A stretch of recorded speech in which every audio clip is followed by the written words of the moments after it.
buenos días a todo nuestro público que sintoniza nuestro canal de radio HM 103.5. El día de hoy hablaremos brevemente sobre lo que fue el porfiriato. Se dice que el porfiriato fue una dictadura. Una dictadura es una forma de gobierno ejercida por una sola persona, es decir, que esa persona gobierna con un poder total. Para explicarnos más a fondo, el día de hoy nos acompañan tres historiadores, los cuales nos explicarán las fases del porfiriato, que son el ascenso, donde se expone la situación del país, la consolidación, que incluye los logros alcanzados, y el declive. Para explicarnos el ascenso nos acompaña el historiador Juan José. Buenos días, Cintia. Buenos días a todo el público que nos escucha. Hoy les hablaré sobre el ascenso, que se da de 1876 al 84. Empieza con la República restaurada, la no reelección y el sufragio efectivo, raíces tan sólidas que Díaz integró a su constitución al llegar al poder. Esta insurrección por 12 meses fue una suma de rebeliones locales: la rebelión de Tuxtepec, la campaña porfirista por el noreste del país, que arrojó dos resultados trascendentales: distrajo enormes recursos del gobierno verdista y su ejército. Uno de los mayores problemas del gobierno nacional entonces era subordinar el caudillismo regional.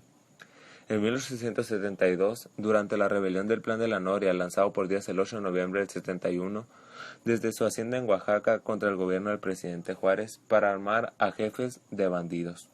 Con este mismo propósito, Díaz pactó con cada gobernador nombrar él a los diputados federales propietarios que correspondieran a la entidad federativa del que se tratara, a cambio de que el gobernador nombrara a los suplentes, lo cual resultó una transacción benéfica para ambas partes.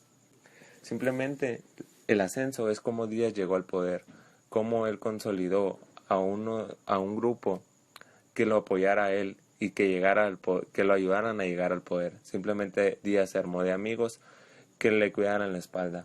A continuación, mi compañero Ciro, el historiador, les hablará sobre la consolidación. Gracias. Muchas gracias, Juan.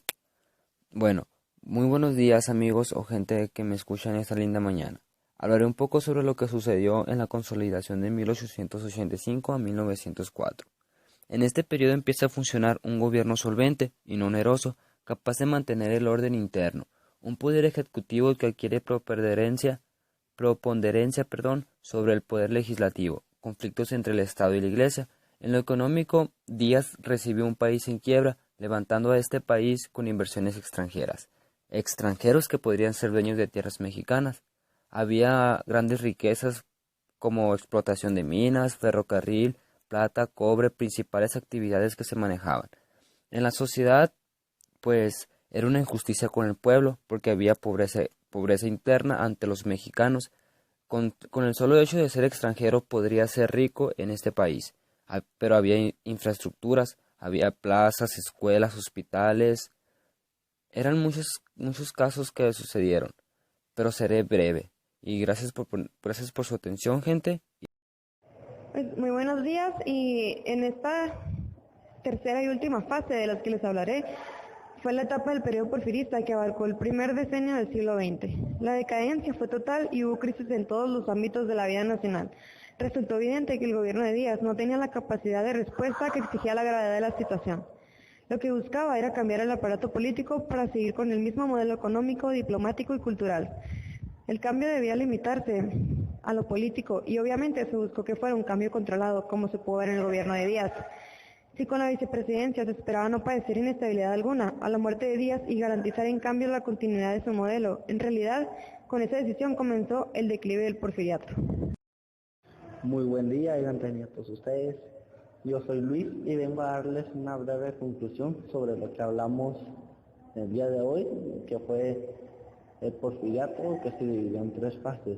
En esas épocas se notaba que Díaz tenía un orden en la ciudad muy bien conservado, respeto hacia él.